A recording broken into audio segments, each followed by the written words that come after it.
Good morning, students. This is Hemlata ma'am from Mother India Senior Secondary School. Students, last time we discussed about the poem after apple picking. So students, last time जो हमने किया था, हमने after apple picking जो है अपनी poem है, ठीक है, बाय रॉबर्ट फ्रॉस्ट, उसको हमने पढ़ा था.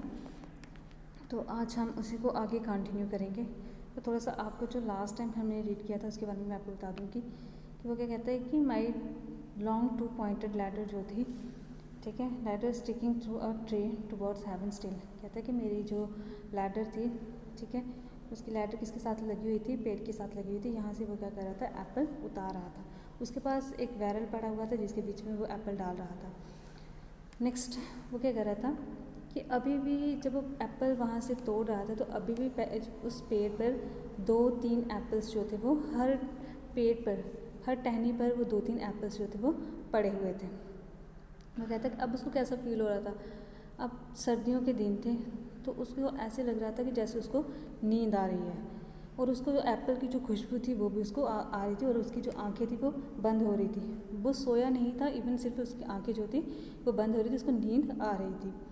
वो कहता है कि जो मेरी आंखों के आगे स्ट्रेंजनेस जो थी वो मेरे सामने आ रही. स्ट्रेंजनेस किस चीज़ की थी कि उसने सुबह मॉर्निंग में क्या देखा था कि पेन ऑफ ग्लास, जो आइस की शीट जो थी उसको उसने देखा था. उसको फिर उसने उतार के तो वहाँ रख दिया तो वो आहिस्ता आहिस्ता पिघलना स्टार्ट हो गई. तो वो सारा जो सीन था वो उसकी आंखों के सामने आ रहा था.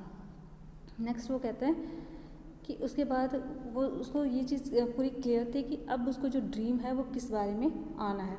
उसका ड्रीम क्या था, किस चीज़ को लेकर उसका ड्रीम होना है. वो कहता है कि उसकी आंखों के सामने जो एप्पल हैं वो कभी अपीयर होंगे, कभी वो डिसअपीयर होंगे. तो वो सारी चीज़ें उसके सामने आ रही थी. तो नेक्स्ट वो उसमें कहता है कि it keeps the pressures of the ladder. वो कहता है कि माई इन स्टेप आंख नॉट ओनली कीप द एक, it keeps the pressure of a ladder round. वो कहता है कि मेरे जो पैर था, ठीक है, जो उसने उस सीढ़ी पे रखा हुआ था, कहते हैं मेरे पैर में सिर्फ दर्द ही नहीं हो रही थी कि वो उसके ऊपर प्रेशर भी पड़ रहा था. तो मुझे ऐसे लग रहा था कि जिसके ऊपर मैं खड़ा हूँ, जिस लैडर के ऊपर मैं खड़ा हूँ, वो क्या कर रही है, वो भी झूल रही है.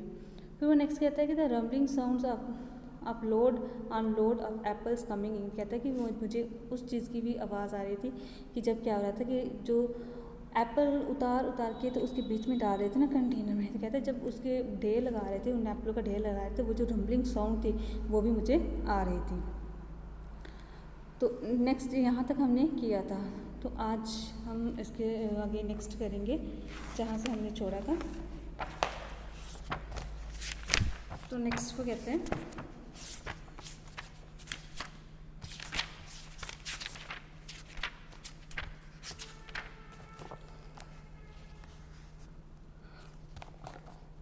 For I have had too much of apple picking. I am overtired. वो कहता है कि अब मैंने बहुत सारे जो एप्पल हैं उसको मैंने क्या कर लिया हुआ है, उसको तोड़ लिया हुआ है, बहुत सारे. तो कहता है कि अब मैं बहुत ज़्यादा ओवर टायर्ड फील कर रहा हूँ. ओवर टायर्ड, वो बहुत ज़्यादा थक चुका हुआ है, तो वो बहुत ज़्यादा टायर्ड फील कर रहा है. वो कहता है कि there were 10,000 fruit to touch. वो कहता है कि यहाँ पे 10,000 फ्रूट जो हैं उनको अभी टच करना है, मतलब उनको अभी मैंने तोड़ना है, तो उसको मैंने टच नहीं किया. तो यहाँ पे ये जो 1000 यहाँ पे यूज़ किया गया है, ठीक है, तो ये हाइपरबोल यहाँ पे यूज़ किया गया, जो पोएटिक डिवाइसेस है यहाँ पे यूज़ की गई है. नेक्स्ट कहते हैं cherish in hand lift down and not let fall. वो कहता है कि अभी मैंने बहुत सारे जो एप्पल हैं अभी मैंने इनको तोड़ना था, उनको अपने हाथ में रखना था, उनको अपने हाथ में रख के मैंने खुश होना था और उनको मैंने नीचे नहीं गिरने देना था. क्योंकि उसने क्या करना था, नीचे रखना तो था लेकिन कहाँ रखना था, कंटेनर में खुद रखना था. ये नहीं कि उसने अभी एप्पल वहाँ से उतारे तो उसको वो नीचे फेंक दिए. कहते उसको नीचे मैंने नहीं फेंकना था, अभी तो मैंने उसको पकड़ना था, अभी मैंने उसको रखना था. For all that struck the earth, no matter if not bruised or spiked with stubble. तो कहता है कि अगर बाय मिस्टेक वो जो एप्पल वहाँ से उतार रहा था कि अगर वो बाय मिस्टेक नीचे गिर जाते, नो मैटर, कोई बात नहीं, कि अगर उसमें कोई दाग नहीं लगता, कोई स्पाइक नहीं होता, कोई चुभन नहीं उसके बीच में होती. वो कहता है कि कोई मतलब उसको किसी भी तरह का कोई दाग नहीं लगता, चाहे वो नीचे गिर गए हैं ज़मीन के ऊपर, चाहे वो एप्पल गिर जाते हैं, तो उसको दाग कोई नहीं लगा, वो मतलब ख़राब नहीं हुए हैं, तो फिर भी क्या होता है, went surely to the cider apple heap. तो साइडर एप्पल हीप का मतलब यहाँ क्या है कि जो एप्पल जूस के लिए भेज दिए जाते हैं ना, तो वहाँ पे डेट जो लगा दिया जाता है कि ये जूस निकालना है, तो वहाँ पे उसको भेज देना था। कहता वो यहाँ पे क्या चीज़ बताना चाहता है, कहता है कि जो एप्पल, अभी मैंने बहुत सारे जो एप्पल थे वो मैंने नीचे उतारने थे, अगर वो नीचे गिर जाते मेरे से, खुद वो रखता फिर नहीं, अगर कहता वो नीचे गिर जाते, चाहे उसको वो ख़राब होते नीचे गिरने से चाहे नहीं होते, फिर भी उन एप्पल्स को कहाँ भेज देना था, साइडर एप्पल हीप में, जहाँ पे ढेर लगा हुआ है कि जूस निकालने के लिए जो ढेर लगाया जाता है ना, तो वहाँ पे, तो कहता है कि वहाँ पे उसको भेज दिया जाना था, एज ऑफ नो वर्थ, और इन एप्पल्स की कोई भी वर्थ नहीं होनी थी, कोई भी कीमत नहीं होनी थी। नेक्स्ट में कहते हैं, one can see what will trouble this sleep of mind, what ever sleep is it. कहते हैं one can see that will trouble, कि अब देखो उसकी आंखों में क्या आ रहा है, कहते हैं अब मैं ये चीज़ बता सकता हूँ कि मुझे समझ नहीं मतलब आ रही कि ये जो मेरी आंखों में नींद आ रही है, ठीक है, what ever sleep it is, ये कौन सी स्लीप है, उसको ये चीज़ क्लियर नहीं हो रहा कि जो उसकी आंखों में नींद आ रही है, क्योंकि उसको नींद आ रही थी ना, जब वो एप्पल तोड़ रहा था, पिक कर रहा था, तो उसको नींद आ रही थी, तो कहता है ये जो मुझे नींद आ रही है, ये मुझे कैसी नींद आ रही है, ये मुझे समझ नहीं आ रहा। वर ही नॉट गॉन, तो यहाँ पर वो कहता है कि वो नहीं गया होता, वो नहीं गया होता, the woodchuck could say whether it's like his long sleep as I describe it's coming on or just some human sleep. तो कहते हैं कि वो जो वुडचक है, वुडचक किसके लिए कहा गया कि एक स्क्वेल फैमिली का एक मतलब ऐसे एनिमल सा होता है, उसके लिए कहा गया है। तो कहते हैं कि वुडचक जो है वो मुझे बता देता, अगर वो नहीं गया होता तो वो मुझे बता देता कि ये जो मेरी नींद है, जो मुझे नींद आ रही है, ये मुझे किस टाइप की नींद आ रही है, ये मुझे लॉन्ग लास्टिंग जो नींद होती है, मतलब पूरी उम्र के लिए, जैसे सो जाना एक इंसान जो होता है वो मतलब फिनिश हो जाए, डेड हो जाता है, तो कहता है कि ये मुझे ऐसी वाली नींद आ रही है, ये मुझे वुडचक जो है वो बता देता है कि मुझे ऐसी वाली नींद आ रही है कि जहाँ मुझे एक जस्ट जो ह्यूमन को नींद आती है, एक इंसान को नींद आती है, कि मतलब जैसे उसको आम नींद आ गई, उसके सो जाता है, उसके बाद वो उठ जाता है, कॉमन नींद जो होती है उसकी। तो कहता है कि मुझे ये कॉमन स्लीप है, जहाँ मतलब एक मेरी लॉन्ग लास्टिक है, वो मुझे बता देता है, ये चीज़ मुझे नहीं पता चल रही। तो यहाँ पे आपकी जो पोएम है ये कंप्लीट हो गई हुई है। तो अब हम नेक्स्ट थोड़ा उसके बारे में पढ़ेंगे, रॉबर्ट फ्रॉस्ट के बारे में।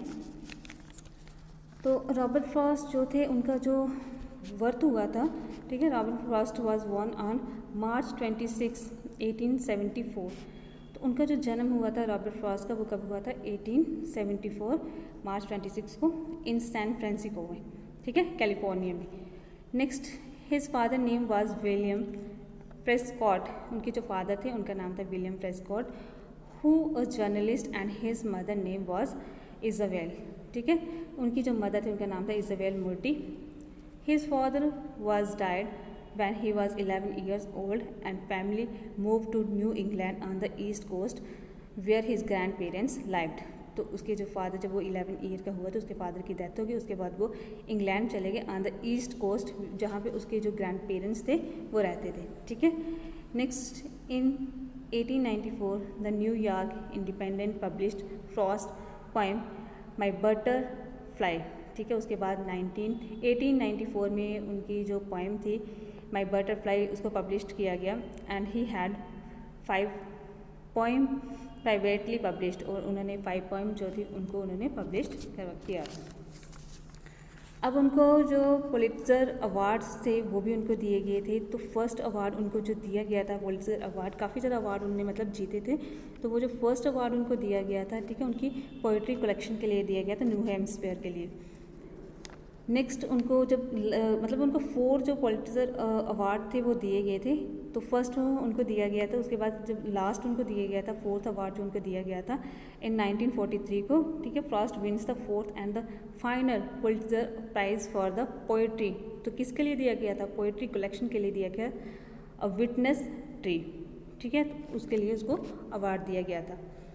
और देन उनकी जो डेथ हुई थी इन Jan 29, 1963। तो 1963 को जो रॉबर्ट फ्रॉस्ट थे वो डाइड हो गए in Boston at the age of 88, ठीक है। तो 88 की एज में उनकी डेथ हो गई थी। तो आज जो आपकी पोएम है वो क्लियर हो गई है। नेक्स्ट टाइम हम इसी से रिलेटेड कुछ क्वेश्चंस करेंगे। So thank you, have a nice day.